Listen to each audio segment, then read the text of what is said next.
दोस्तों आज हमारे पास ये सुकैम कंपनी का फाल्कॉन इको 1000 करके मॉडल आया है जो कि साइन वेव इन्वर्टर है और एसएमटी पैकेज के अंदर इसके कंपोनेंट लगे हुए हैं। एसएमटी पैकेज में इसकी पीसीबी है।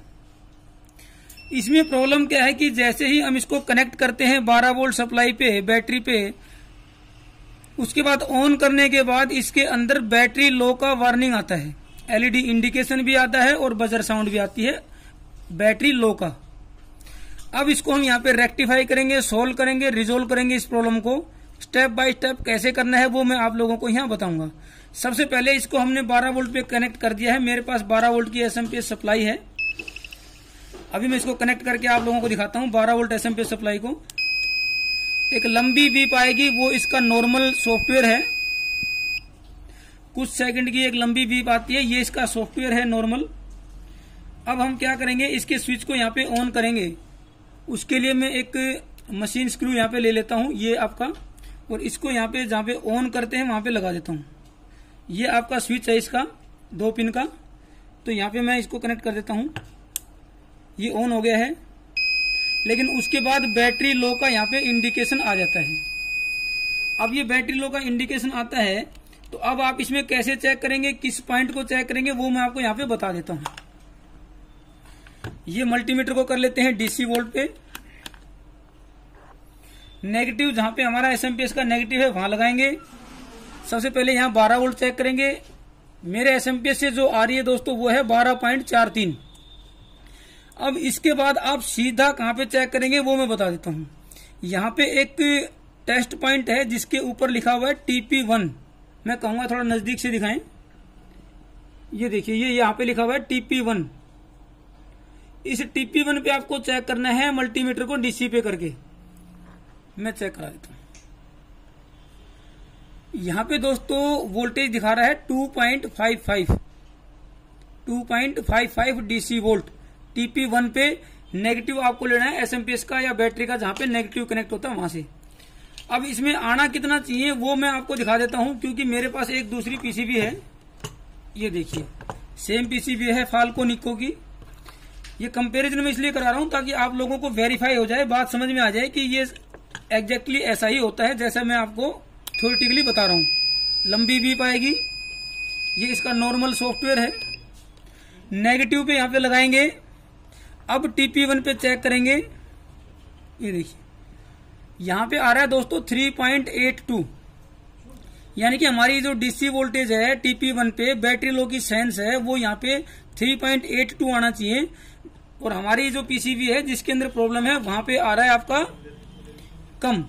तो यहाँ पे डीसी वोल्टेज ही कम आ रही है, तो इसलिए वहां पे हमारा बैटरी लो का इंडिकेशन आ रहा है। तो वो कम क्यों आ रही है, उसको कहाँ से उसको ट्रेस करेंगे, ट्रैक को हम वहां पे मैं आपको बता देता हूँ। एक बार इस पीसीबी को मैं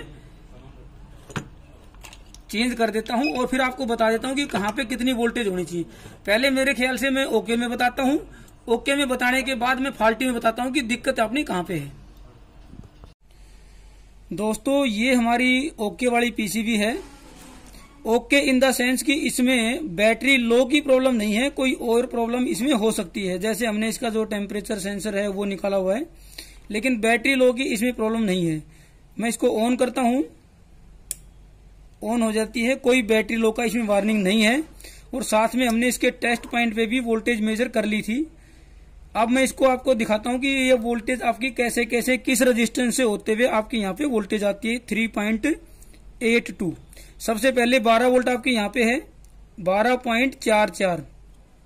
ये 12 वोल्ट जो है आपकी एक बहुत ही बारीक ट्रैक से होते हुए यहाँ पे आती है आपकी इस वाया पे। वाया होता है वो पॉइंट जो कि पीसीबी की एक लेयर से दूसरी लेयर पे जाता है। कहीं कहीं आपको यहाँ पे टिनिंग किए हुए छेद दिखाई देते हैं, उनको बोलते हैं वाया। पीसीबी के अंदर उनको टेक्निकल टर्म में वाया बोलते हैं, जो कि एक पीसीबी की लेयर से पीसीबी की दूसरी लेयर पे जाते हैं जंप करने के लिए।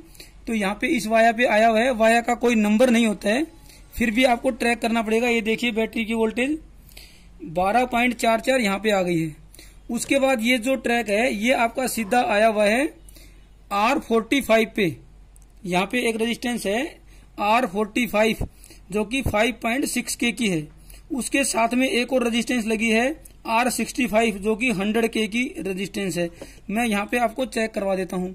R45 की इनपुट साइड पे मैं चेक करवा रहा हूँ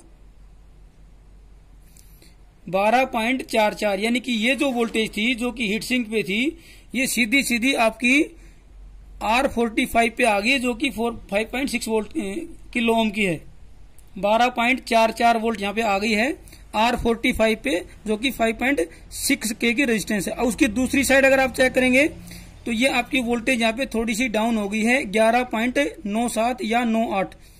अब जो एक और रेजिस्टेंस है जो कि R65 है, उसके दूसरे एंड पे चेक करते हैं।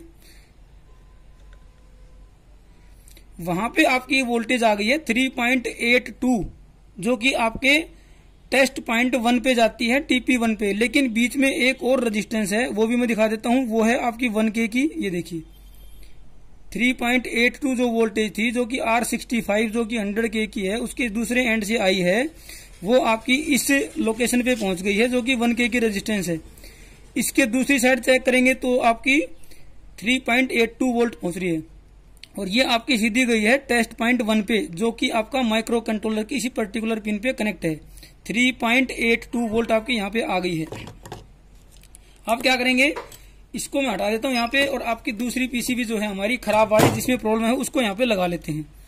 अब इसमें दोस्तों एक प्रॉब्लम है कि आपका ये जो टेम्परेचर सेंसर है इसके आसपास ही वो रेजिस्टेंस लगी है और इस पे यहाँ पे ग्लू लगा होता है, तो इस ग्लू को मैं यहाँ पे एक बार निकाल देता हूँ। ये ग्लू मैंने यहाँ पे निकाल दिया है। इसमें क्या है कि यहाँ पे कुछ मॉइस्चर या कुछ नमी थी। अगर आप ध्यान से देखेंगे, देखिए यहाँ पे नमी आई हुई है, तो हो सकता है नमी की वजह से कई बार जो रेजिस्टेंस है वो ड्राई हो जाता है। लेकिन कहाँ से ड्राई हुआ है वो आपको चेक करना है, या फिर रेजिस्टेंस की वैल्यू शिफ्ट हो गई है वो भी आपको चेक करना है। आप वोल्टेज चेक कर सकते हैं, रेजिस्टेंस की वैल्यू भी आप चेक कर सकते हैं। अब यहाँ पे स्टेप बाय स्टेप चेक करेंगे। दोस्तों मैं आपको ये इसलिए बताता हूँ ताकि आपको भविष्य में बार बार दिक्कत ना आए। मैं चाहता तो सीधा ये बता सकता था कि इस रेजिस्टेंस को चेंज करो या यहाँ पे कुछ करो, लेकिन आपको प्रोसेस बता देता हूँ स्टेप बाय स्टेप, ताकि आपको बार बार मेरे से पूछने की या कमेंट करके पूछने की जरूरत ना पड़े, आप ये काम सीख जाएं। डीसी वोल्ट पे कर लिया है 12.44, इस वाया पे 12.44, R45 के पहले वाले एंड पे 12.44, इसके दूसरे एंड पे 11.91, ये भी ठीक है। R65 100K के दूसरे एंड पे 2.59, यहीं पे कम हो गई है।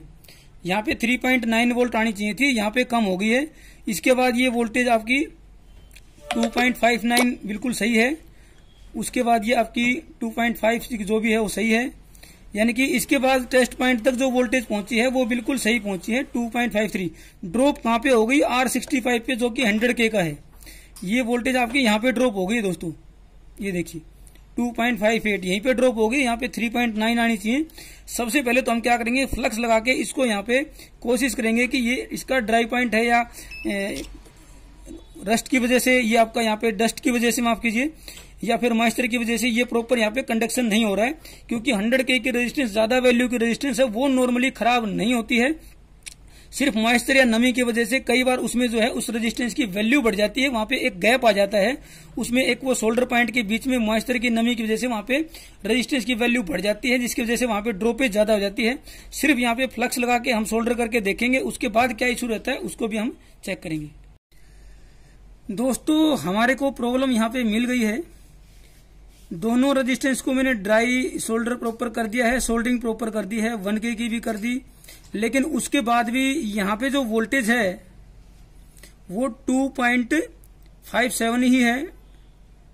टेस्ट पॉइंट पे भी वही है 2.5753 1K के थ्रू गई है। ये सब करने के बाद, ड्राई पॉइंट चेक करने के बाद, रेजिस्टेंस की वैल्यू चेक करने के बाद भी अगर इतनी ही वोल्टेज आए, तब सिंपल सा तरीका क्या करना है कि ये जो 1K की रेजिस्टेंस है इसको ओपन कर देते हैं हम यहाँ पे। ये देखिए मैं करके दिखा देता हूँ एक बार आपको ये रेजिस्टेंस ये आपको सोल्डर आयरन लेना है और एक तरफ से इसको थोड़ा सा ऊपर कर दें।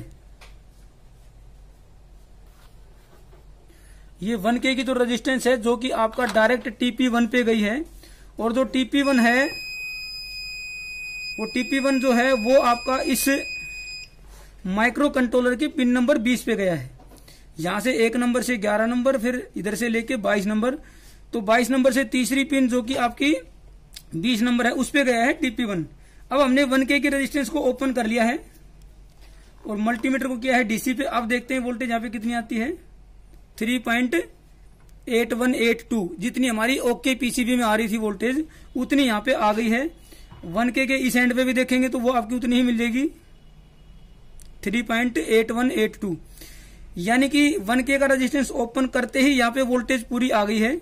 और 1K के रेजिस्टेंस को अगर मैं वापस लगा देता हूं यहाँ पे, तो ये आपकी वोल्टेज वापस डाउन हो जाएगी। देखिए ये वापस से 2.53 हो गई है। और जैसे ही मैं इसको ओपन करता हूं इसको, तो ये आपकी 3.9 आ जाती है। और ये 1K के बाद डायरेक्ट गई है पिन नंबर 20 पे।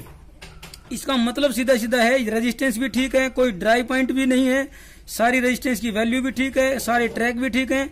ये जो माइक्रो कंट्रोलर है, ये यहाँ पे जिसके ऊपर लिखा हुआ है इको 1100 रिवीजन V1.01, ये माइक्रो कंट्रोलर आपकी खराब है। इसकी पिन पर्टिकुलर जो बैटरी लो की पिन है, वो पिन यहाँ पे किसी तरीके से इंटरनली जो है वो ग्राउंड के साथ करंट को आपका सिंक कर रही है, जिसकी वजह से वोल्टेज यहाँ पे ड्रॉप हो गई है।